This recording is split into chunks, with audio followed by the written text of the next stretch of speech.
Ya. Slide kedua, Ustadz.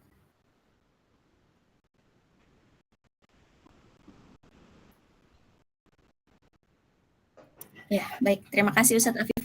Ya.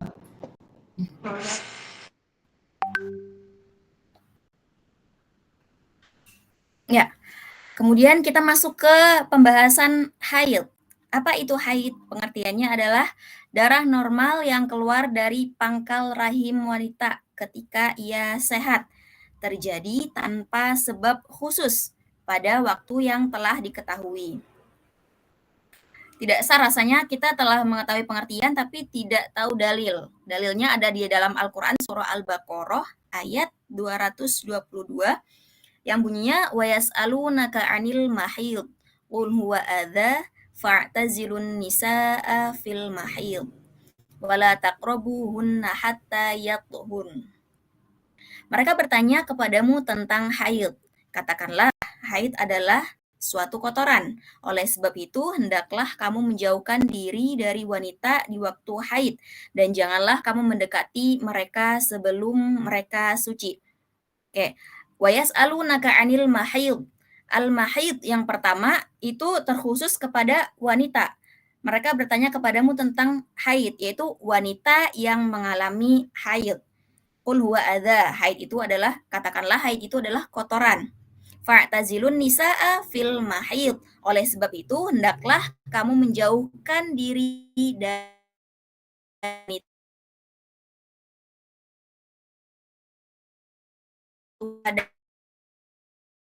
wanita pada umumnya.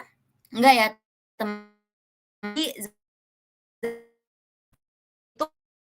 dikucilkan.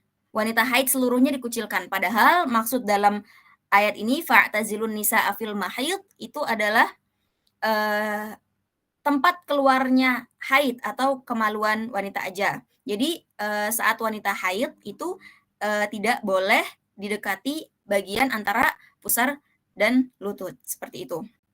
Jadi yang dimaksudkan di sini al-mahid yang kedua ini bukan al-mahid wanita jenis wanita dari kepala sampai kaki, bahkan sampai tidak tidur bersama, bahkan sampai tidak makan bersama, bahkan sampai dikucilkan, kayak gitu bukan ya. Tapi al-mahid yang kedua ini terkhusus kepada pusar sampai lutut saja, seperti itu. Oke, next. Kemudian kita masuk ke yang kedua, darah yang kedua yaitu nifas. Nifas adalah darah yang keluar dari kemaluan wanita setelah rahim kosong dari kehamilan. Setelah kosong dari kehamilan, berarti udah bener-bener nggak ada bayi lagi di dalam ininya ya, di dalam rahimnya ya. Oke, dalilnya hadis dari Ummu Salamah, kanatin nufasa fi ahdi Rasul sallallahu alaihi wasallam taqudu arba'ina yauman au arba'ina lailatan. Artinya, wanita-wanita nifas pada masa Rasulullah duduk selama 40 hari, 40 malam. Maksudnya adalah tidak sholat, tidak puasa seperti wanita haid kayak gitu. Oke, next. Kemudian istihadah. Apa itu istihadah? Istihadah ialah darah yang keluar dari saluran rahim di luar waktu haid dan nifas. Istihadah juga bisa disebut dam fasad atau darah penyakit. Nah, jika haid itu munculnya dari aqsa rahimil mar'ah atau yang di ujung rahim, nanti saya ada gambarnya setelah ini, yang di ujung rahim, tapi darah istihadah ini keluarnya dari saluran rahimnya, kayak gitu. Jadi ini tuh darah yang tidak normal, bisa disebut darah yang tidak normal. Juga istihadah disebut dam fasad atau darah penyakit. Para ulama ada yang membedakan antara dam fasad sama dam istihadah. Bedanya adalah dam fasad ini adalah darah yang keluar sebelum masa haid, yaitu sebelum masa haid. Kalau istihadah ini sesudah waktu haid gitu. Itu bedanya, tapi sebenarnya sama aja, sama-sama darah istihadah seperti itu. Oke, dalilnya, dari Fatimah binti Hubeish, bahwa ia pernah mengalami istihadhah, kemudian Nabi bersabda kepadanya, "Idza kana damul haid fa innahu damu aswad yu'raf, idza kana dzalika fa amsiki 'anis shalah, fa idza kana al-akhar fatawadda'i wa sholli, fa innaha huwa irqun." Artinya apa? Apabila darah haid, maka ia adalah darah hitam yang telah dikenali. Kita udah tahu kalau itu ternyata, oh ini darah haid, darahnya berwarna hitam, udah dikenali. Jika ini terjadi, maka janganlah sholat. Sholat dan lain-lain ya, sholat, puasa, dan lain-lain. Apabila sifatnya berbeda dengan haid, maka berwudulah dan sholat. Karena sesungguhnya itu adalah luka pembuluh darah atau irkun. Oke, next. Nah, ini adalah gambaran rahim wanita, yang mana setiap bulan wanita itu pasti menghasilkan sel telur di ovari. Itu ada tulisannya ovari kan. Sel telur dihasilkan di ovarium atau ovari kayak gitu kan. Setelah matang, ia dikeluarkan dari ovarium melalui tuba falopi. Itu ada tulisan fallopian tube.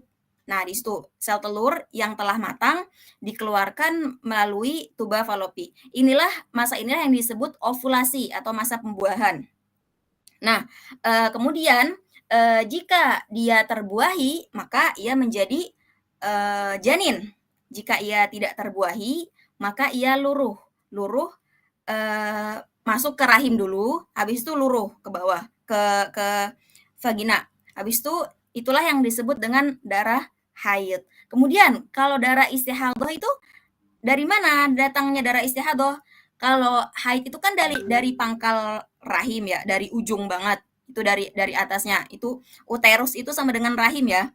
Uterus itu sama dengan rahim. Itu dari ujung rahim, dari dinding-dinding rahim itulah haid berasal, luruh dari dinding-dindingnya.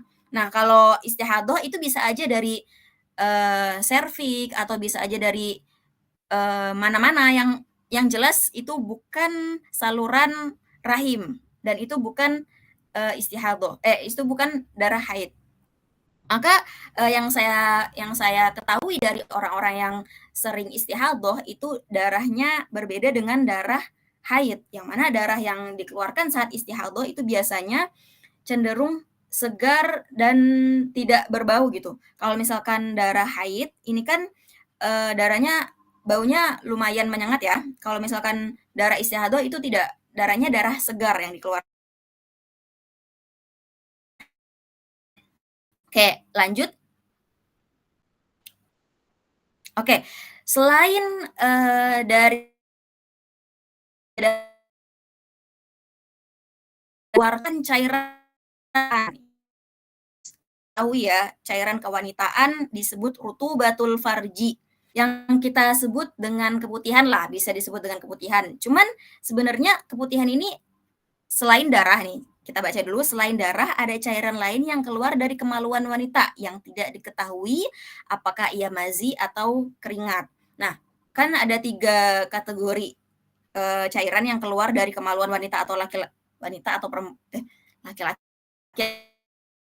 Ada mani, mazi, dan wazi ya kalau nggak salah ya. Nah, mani itu yang udah masyhur ya, yang harus sholat, astagfirullah, maaf, harus mandi besar. Kalau wazi itu kan keluarnya setelah buang air kecil biasanya kan, atau menanggung beban-beban berat, membawa beban-beban berat, itu wazi. Nah, kalau mazi ini biasanya keluar saat terjadi rangsangan. Nah, sebenarnya saat terjadi rangsangan ini, kita bingung, apakah ini yang keluar mazi atau keringat, kayak gitu. Nah, kita baca, jika keluar dari bagian luar kemaluan, maka cairan tersebut bukanlah najis dan tidak membatalkan wudhu. Kemudian yang kedua, jika keluar dari bagian dalam kemaluan, maka keluarnya membatalkan wudhu dan hukumnya najis. Kemudian yang ketiga, jika tidak diketahui, maka ia tidak membatalkan wudhu dan tidak dihukumi najis. Nah, batas kita tahu mana bagian luar dan mana bagian dalam, itu bagian luar adalah bagian yang wajib dibersihkan saat istinja. Ya, dibersihkan saat istinja atau yang kita sebut cebok. Ya, maaf ya agak sensitif pembahasannya. Terus bagian dalam itu, adalah bagian yang tidak wajib dibersihkan saat istinja. Berarti paham nih perbedaan antara, keduanya. Jika keluar dari bagian luar, maka cairan tersebut bukanlah najis dan tidak membatalkan wudu. Ya udah berarti itu hanya keringat aja. Nah, jika keluar dari bagian dalam kemaluan, maka keluarnya membatalkan wudhu dan hukumnya najis. Kemudian, kalau misalkan, nih banyak yang terjadi pada perempuan-perempuan, banyak juga saya menemukan perempuan yang misalkan keluar cairan kewanitaan ini, yang mana dia tahu kalau misalkan hal ini nih keluarnya dari dalam, dari bagian dalam kemaluan. Tapi dia meyakini bahwa hal ini tuh tidak najis dan tidak perlu wudhu. Itu salah ya teman-teman. Kita tetap harus wudhu dan sebelum wudhu harus dibersihkan dulu kemaluannya dan maaf ini agak sensitif kemaluannya dan ini tempat keluarnya ya celana dalamnya kayak gitu harus dibersihin dulu kayak gitu ya teman-teman baru kita bisa wudhu dan sholat kalau tidak gimana kalau tidak ya kita berarti membawa najis saat sholat seperti itu oke lanjut.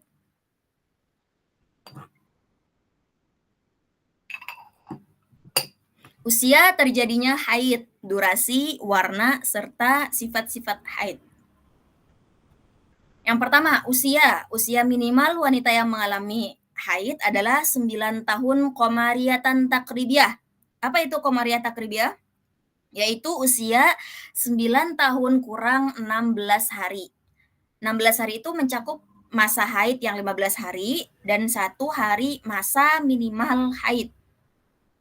Jika darah keluar sebelum itu, maka ia terhitung sebagai istihadhah, bukan haid, karena darah tersebut keluar sebelum usia yang memungkinkan mengalami haid. Oke, kita baca contohnya. Contoh, seorang wanita melihat darah saat usianya 9 tahun kurang 10 hari. Apakah darah tersebut darah haid? Jawabannya iya, karena syarat-syarat tersebut telah terpenuhi meskipun belum genap 9 tahun. Ingat ya, 9 tahun kurang 16 hari. Itu masa usia haid. Misalkan dia keluar darahnya 9 tahun kurang 10 hari, kurang 9 hari, 8 hari, 7 hari, 6 hari, itu masih dikatakan haid karena telah melewati masa usia wanita haid. Oke, lanjut. Oh ya, usia haid ini apakah memiliki batas maksimal? Wanita yang mengalami haid apakah memiliki batas maksimal? Tidak ada. Usia haid tidak memiliki batas maksimal. Tapi rata-rata biasanya wanita haid ini wanita mengalami haid ini maksimal sebanyak 62 tahun atau masa menopause. Jadi kalau 62 tahun ke atas itu biasanya wanita udah nggak mengalami haid lagi gitu. Tapi sebenarnya nggak ada maksimal waktunya. Oke lanjut. Durasi haid. Yang pertama durasi minimal haid dalam sehari semalam itu 24 jam. Minimal ya, minimal 24 jam. Bentuk kasusnya ada 2. Yang pertama, darah terlihat keluar terus-menerus selama 24 jam. Yang kedua, darah terlihat keluar namun tidak terus-menerus. Misalnya 1 jam keluar, 1 jam berhenti. Namun, akumulasi dari seluruh darah keluar adalah 24 jam dalam rentang waktu 15 hari. Nah, yang banyak pertanyaan ini yang kedua. Darah terlihat keluar namun tidak terus-menerus ini gimana? Jujur saya juga masih bingung ya gimana cara mempraktekkan kita tuh ngecek darah tidak keluar terus-menerus tuh gimana caranya? Ini 1 jam kah? Ini 1 menit, 1 detik? Nggak bisa. Tapi kita bisa ikhtiar. Ikhtiar setiap jam bisa kita cek, misalkan pakai kapas atau pakai tampon, itu bisa juga. Misalkan 1 jam sekali dicek, 1 jam sekali dilihat apakah darahnya keluar, oh ternyata tidak, berarti nggak dihitung. Kemudian 1 jam kemudian darahnya ternyata keluar. kemudian dihitung 1 jam. Kemudian begitu seterusnya sampai rentang waktu 15 hari. Jika dalam 15 hari darah yang keluar itu dalam masa 24 jam, maka ia sah dikatakan wanita haid. Jika tidak, berarti nanti ada lagi pembahasan di belakang. Kemudian itu yang pertama. Yang pertama, durasi minimal haid adalah sehari semalam atau 24 jam. Kemudian yang kedua, durasi maksimal haid adalah 15 hari 15 malam. Jika darahnya terus-menerus keluar 15 hari lebih, bahkan 16, 17, 18, 19, 20, itu udah termasuk darah istihadhah atau darah yang darah istihadhah itu dalam fasad. Kemudian yang ketiga, durasi normal kebanyakan wanita adalah 6 atau 7 hari. Ya, itu standar ya. Kemudian next. Sifat-sifat darah. Darah memiliki beberapa warna. Ada hitam, merah, pirang, kuning, dan keruh. Atau putih kekuning-kuningan. Darah yang keluar bisa jadi kental, bisa jadi encer. Kemudian ada juga yang baunya menyengat dan tidak. Para ulama Syafi'iyah menetapkan bahwa cairan kuning dan keruh juga dihitung haid berdasarkan hadis yang diriwayatkan oleh Imam Bukhari bahwa para wanita bertanya kepada Siti Aisyah tentang pembalut yang masih bernoda kuning. Rasul menjawab apa? La ta'jalna hatta taroinal quswatal baydo.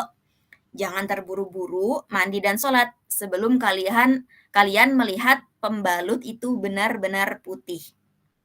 Oke, paham ya di sini ya beberapa klasifikasi darah dan yang mana semuanya itu dianggap haid kecuali nanti saat istihadhah.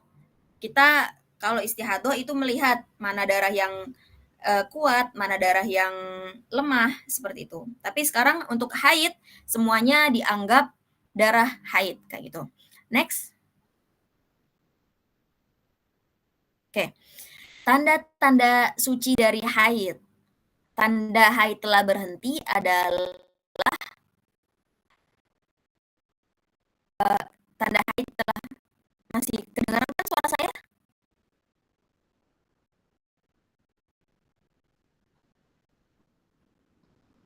Ya, oke. Soalnya ada notif videonya berhenti. Tanda-tanda suci dari haid. Tanda haid telah berhenti adalah masa suci telah dimulai. Bentar, ulangi. Tanda haid telah berhenti dan masa suci telah dimulai adalah berhentinya darah ataupun cairan kuning maupun keruh lainnya dari kemaluan. Dibuktikan dengan bersihnya kapas yang dimasukkan ke dalam kemaluannya tanpa ada bekas darah. Wanita dihukumi suci saat kemaluannya kering ataupun lembab oleh cairan kewanitaan yang bening.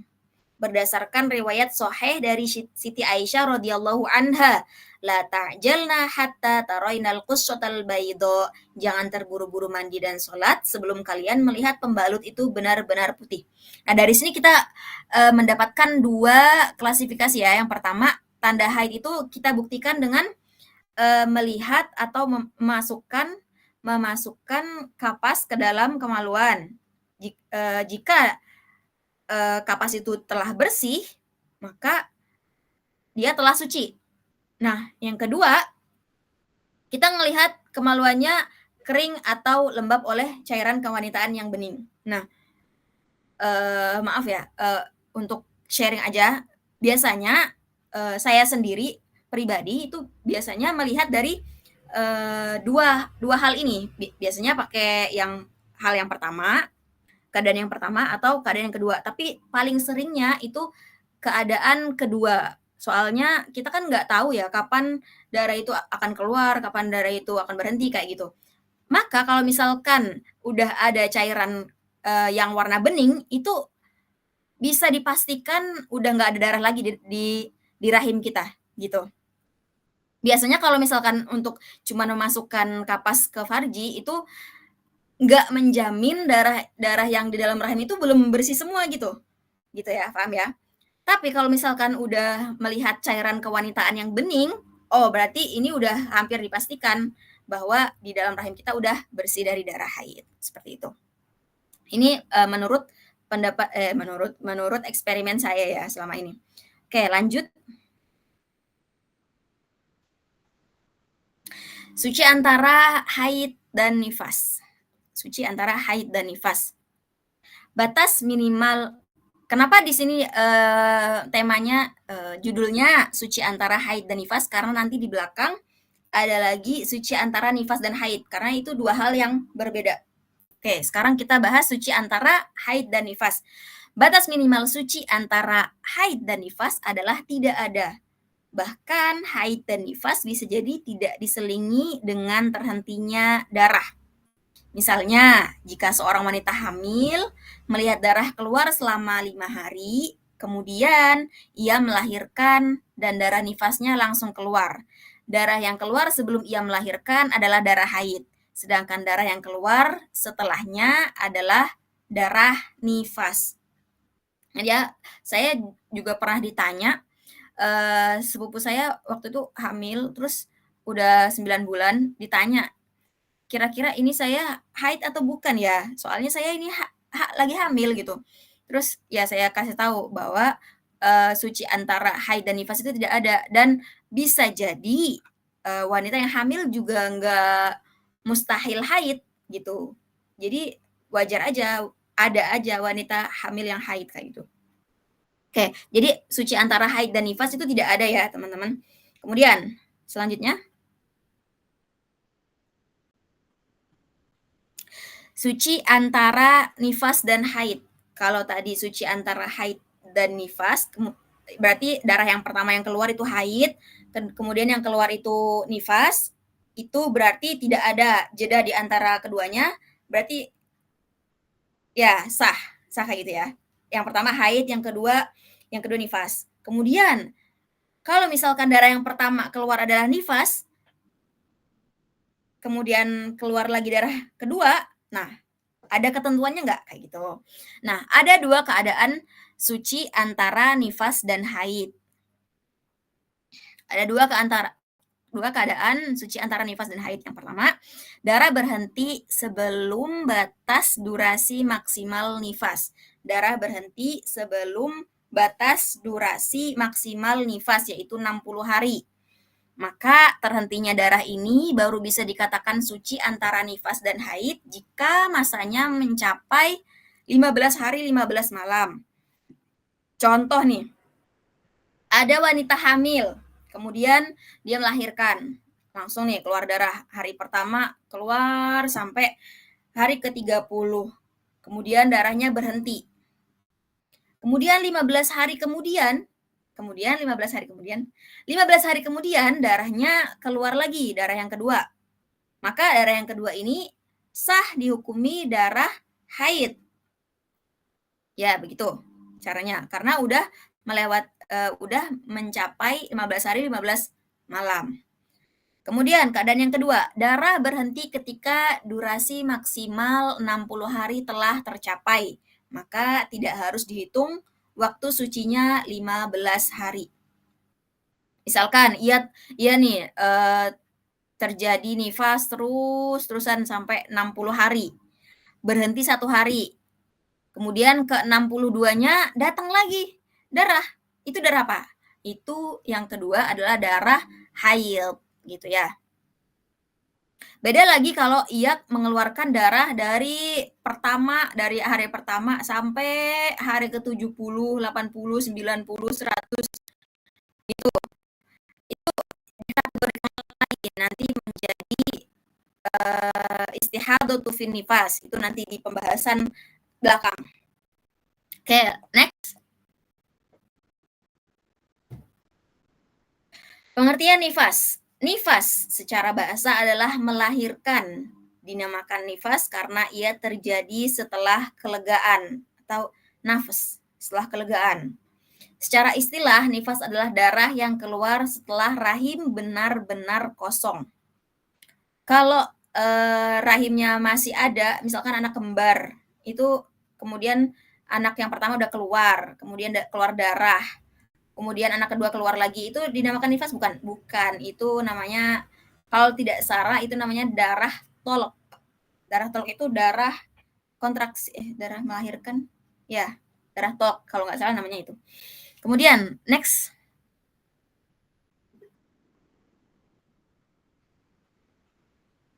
Oke, syarat nifas. Darah eee, syarat nifas, darah keluar setelah rahim benar-benar kosong. Setelah rahim benar-benar kosong, walaupun yang keluar hanya segumpal darah atau segumpal daging yang menurut dokter adalah janin. Yang kedua, darah keluar sebelum durasi minimal suci 15 hari terlewati sejak rahim kosong. Jika darah keluar setelah itu, maka itu adalah darah haid, bukan nifas. Kemudian yang ketiga, darah yang keluar tidak diselingi dengan keterhentian darah selama durasi minimal suci 15 hari. Kemudian yang keempat, darah tersebut keluar dalam rentang waktu 60 hari. Kak, dengan kategori 4 tersebut, itu bisa dibilang nifas. Kemudian durasi nifas, maksimalnya adalah 60 hari, normalnya adalah 40 hari, minimalnya adalah setetes atau sebentar. Oke, next.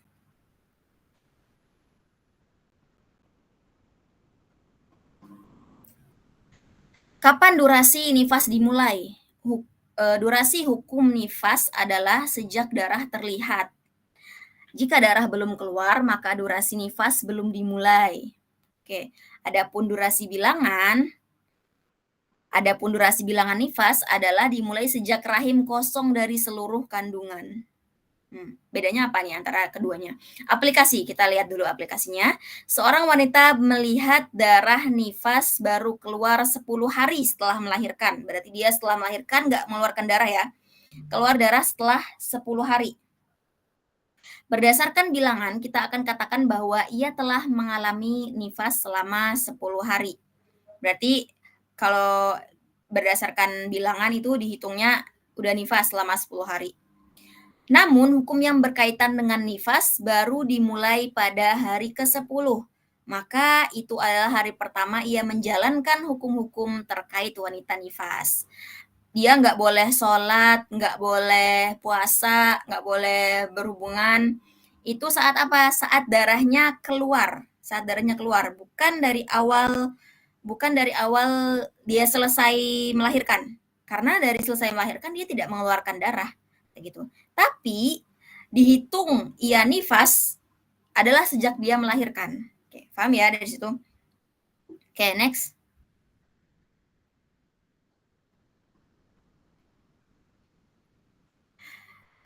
Larangan bagi wanita yang haid dan nifas adalah sholat, tawaf, puasa, tolak, bersenang-senang dengan bagian antara pusar dan lutut, menyentuh dan membawa mushaf, membaca Al-Quran dengan niat kiroah, berdiam diri di masjid. Perlu diketahui teman-teman, banyak sekali wanita yang teledor dalam hal sholat. Dalam hal sholat, keadaan ketika dia datang haid, atau ketika setelah haid, ketika dia hendak suci, ketika datang haid atau setelah suci. Ketika datang haid itu ya seperti biasa, misalkan datang haidnya zuhur, dia belum sholat zuhur, berarti dia wajib mengkodok zuhur. Misalkan datang haidnya asar, dia belum sholat asar, berarti dia wajib mengkodok asar, seperti itu. Itu terkait datangnya haid. Kemudian terkait dia hendak suci. Ketika hendak suci, itu wanita dibagi menjadi dua keadaan. Dibagi menjadi dua keadaan waktu sholatnya. Yaitu sholat yang bisa dijamak dan sholat yang tidak bisa dijamak. Sholat yang bisa dijamak apa aja? Zuhur, asar, maghrib, dan isya. Kemudian, misal dia suci di waktu zuhur, dia wajib melaksanakan sholat zuhur. Oke, sampai sini paham ya? Kemudian jika ia suci di waktu asar, nah ini yang perlu digarisbawahi, dia wajib sholat asar, kemudian dia wajib mengkodok sholat zuhur.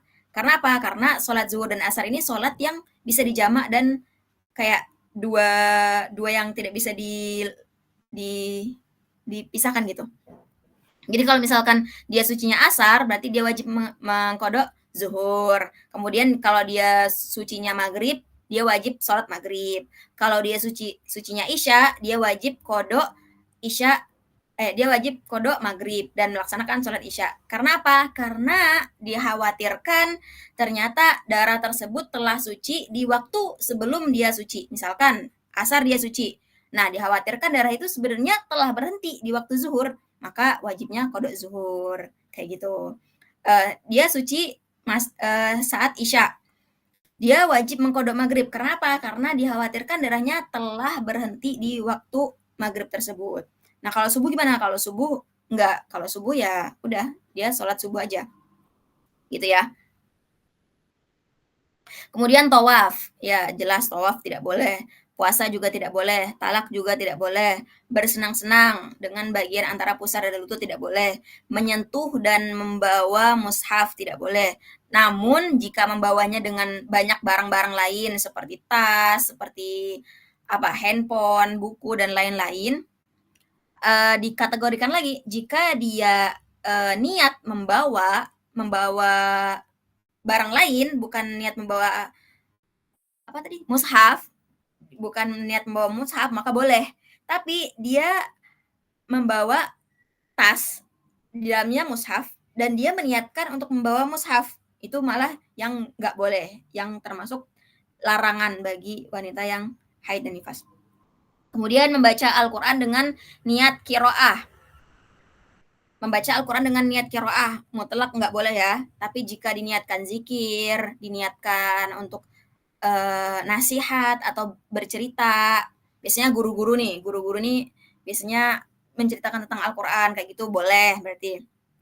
Kemudian gimana sih alternatif untuk para penghafal Al-Quran nih? Misalkan murojaahnya kencang, misalkan 5 juz 1 hari misalkan ya.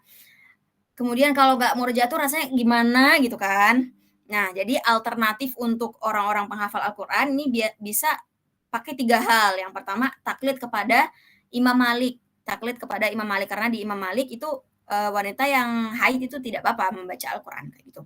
Yang kedua, niatkan untuk berzikir. Tadi di atas udah dikasih tahu ya, jika niat berzikir tidak apa-apa ya. Yang ketiga, membacanya sir. Jadi kayak gitu, sir aja, tidak dijaharkan kayak gitu. Kemudian berdiam diri di masjid, jelas tidak boleh ya. Oke, 2 slide lagi. Lanjut. Hukum wanita yang istihadah.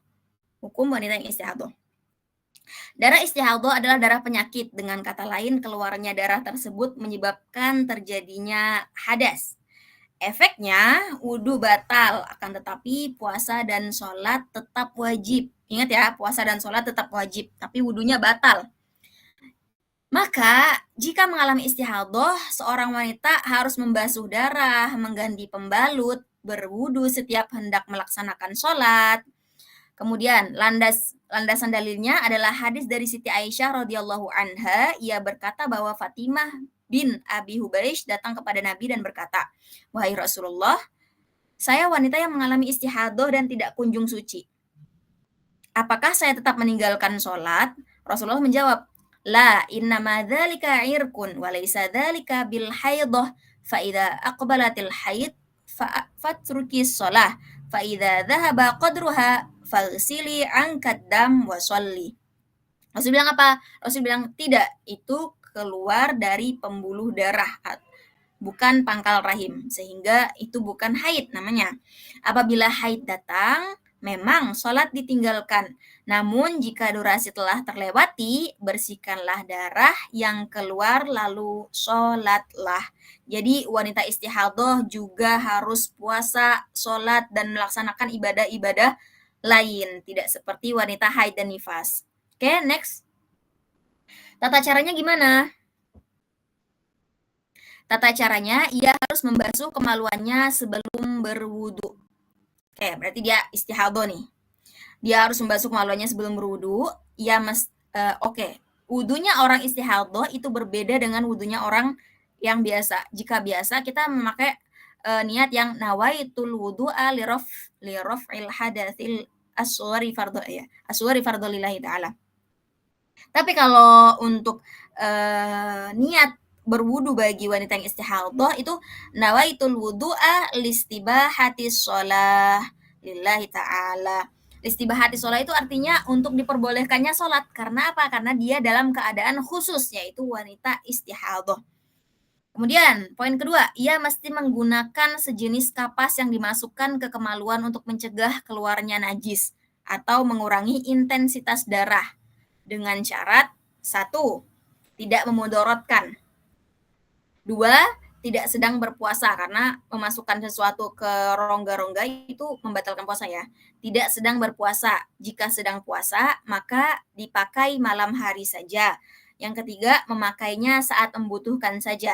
Jika tidak dibutuhkan, maka tidak perlu.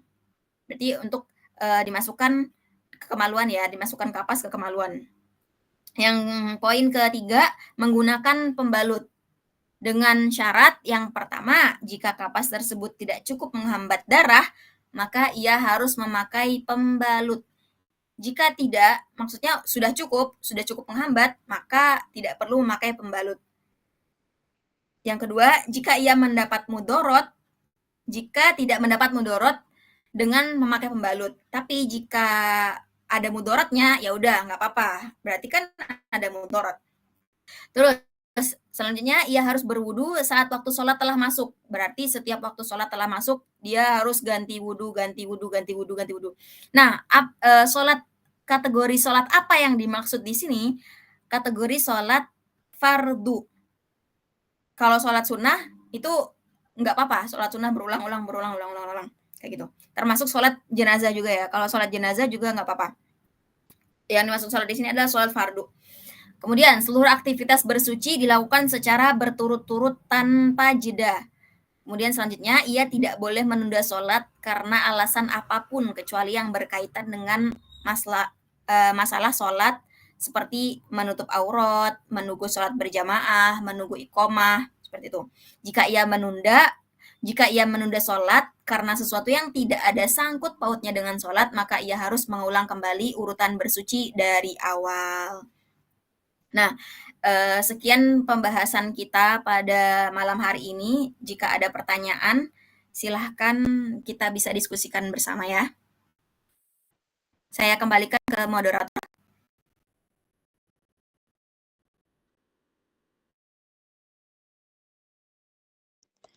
Alhamdulillah, Ustazah sudah menyampaikan materi yang sangat bermanfaat karena mengetahui perbedaan darah antara haid, nifas, dan istihadah merupakan satu kewajiban atas semua wanita.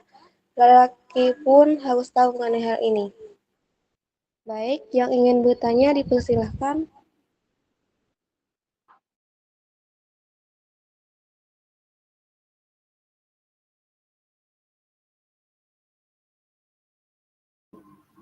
Sepertinya sudah jelas semua ya yang saya jelaskan tadi.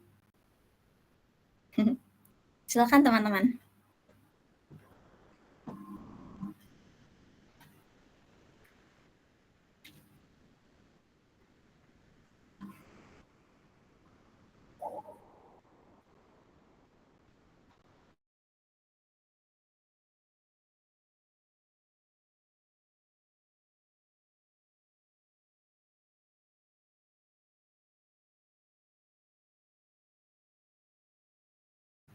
Oh ya, ini ada pertanyaan ya dari Dita Melati. Assalamualaikum Ustazah. Berarti untuk sholat yang dikodok jamak itu waktu berhentinya darah ya, bukan waktu keluarnya darah. Iya, waktu berhentinya darah. Jadi saat kita suci tuh, misalkan kita sucinya asar, kita berarti wajib mengkodok zuhur. Kalau kita datang haidnya asar, kita wajib kodok zuhur nggak? Enggak, karena zuhurnya kita udah sholat. Kayak gitu. Misalkan kita sucinya isya, berarti kita wajib mengkodok maghrib. Kita wajib, misalkan kita datang haidnya isya, kita wajib mengkodok maghrib nggak? Tidak, karena maghribnya kita sudah sholat, kayak gitu. Terima kasih. Sekian.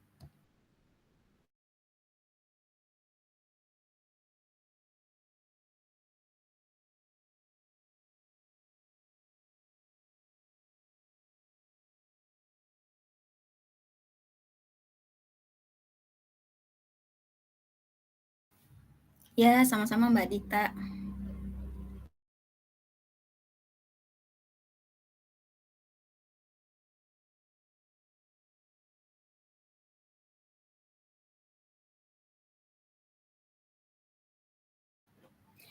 Bismillah, Assalamualaikum Ustazah, izin bertanya, dalam konteks wanita yang mengalami istihadhoh kronis, adakah kemungkinan rukhsah atau keringanan khusus dalam pelaksanaan ibadah haji atau umroh yang lebih fleksibel?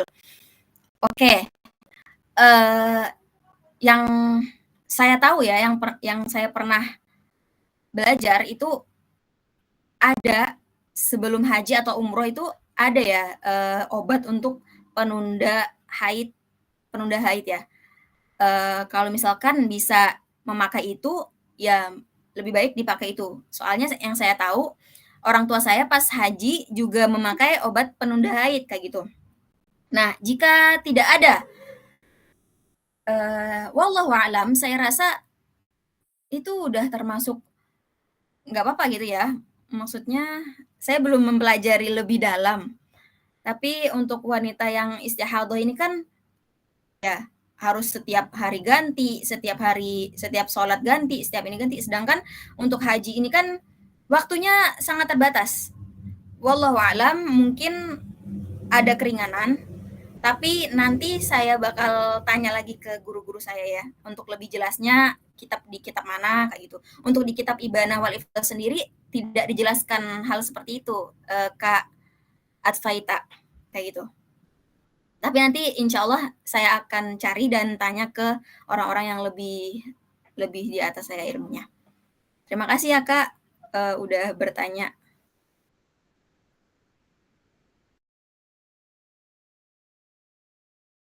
Maaf, moderator, tolong dicatat ya pertanyaan yang ini soalnya saya jadikan PR dulu.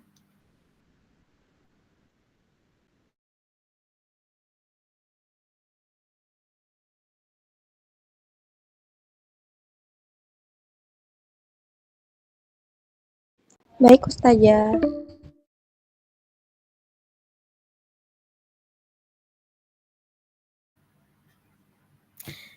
Oh ya, teman-teman, mohon diingat ya, kajian ini tidak berhenti di sini ya, karena kita akan membahas banyak banget untuk pembahasan 3 darah ini. Jadi nanti kita akan membahas istihadhoh, apa itu istihadhoh, 7 golongan orang yang istihadhoh, terus kita juga membahas nifas, apa itu nifas, dan 7 golongan orang yang nifas, seperti itu. Biar lengkap gitu pembahasannya. Nggak cuman berhenti di sini saja. Jadi diharapkan teman-teman selalu mengikuti kajian Syafi'i Center ya. Karena sifatnya ini berkelanjutan.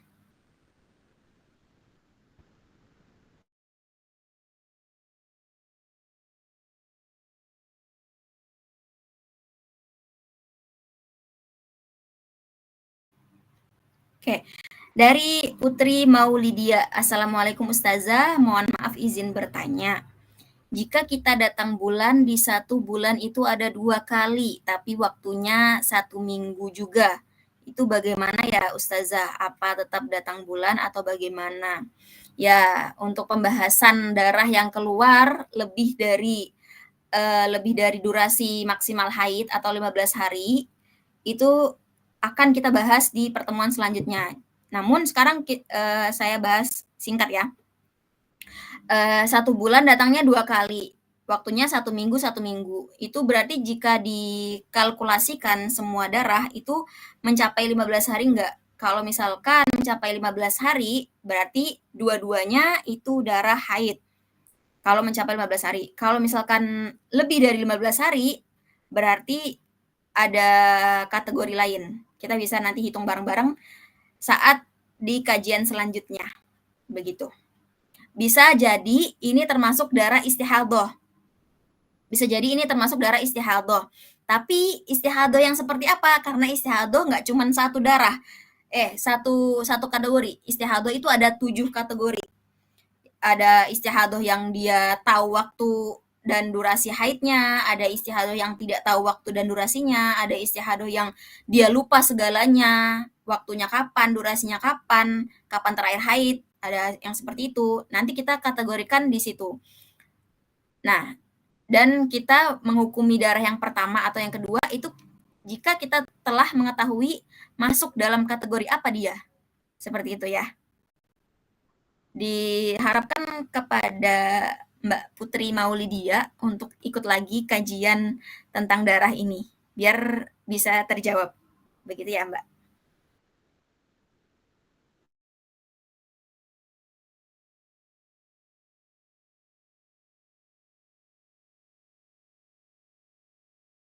Oke.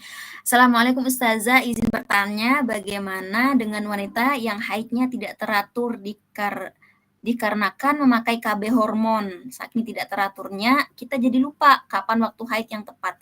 Ya, jadi teruntuk pemakaian obat yang apa ya, yang mengganggu atau berpengaruh pada haid atau nifas seperti itu. Sebenarnya untuk menghitungnya itu hitungan haid sudah pasti, hitungan nifas sudah pasti.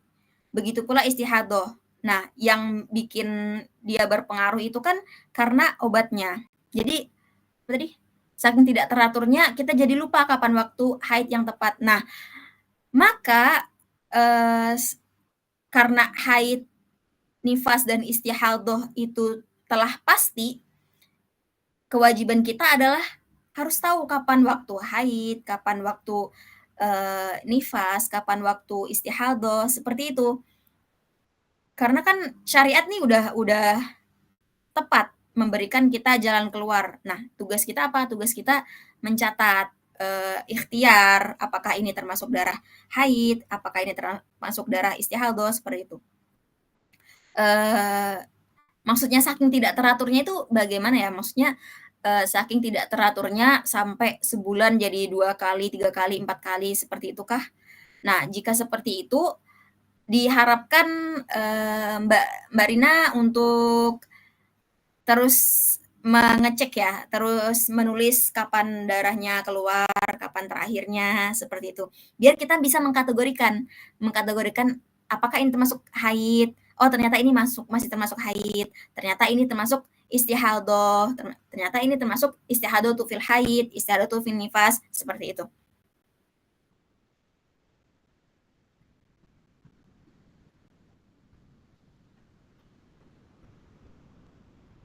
Maksudnya pertanyaannya tuh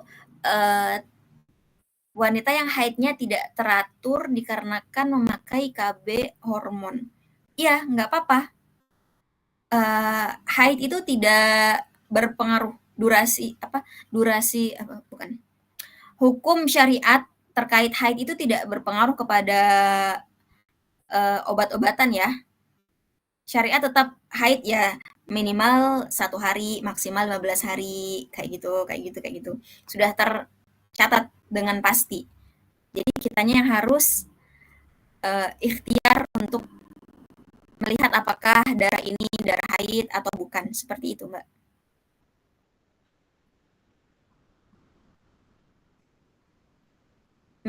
Kalau nggak bisa kalau belum bisa difahami, di ini aja open mic aja, Mbak.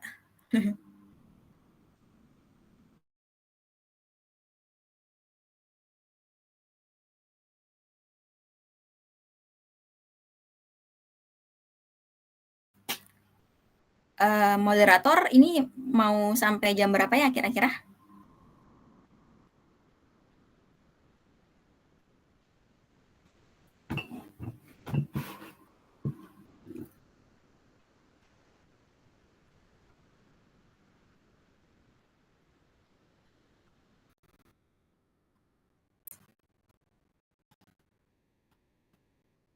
Moderator? Mau ditutup aja nggak Ustazah? Sepertinya udah lebih 4 menit. Itu tadi mulainya jam 8 lebih berapa? 5 ya? Udah 1 jam.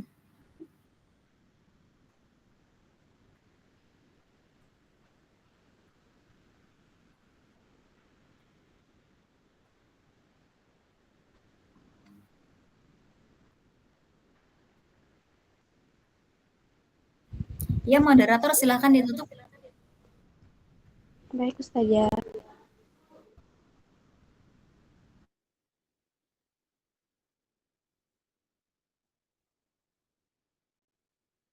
Baik, kita tutup kajian pada malam hari ini.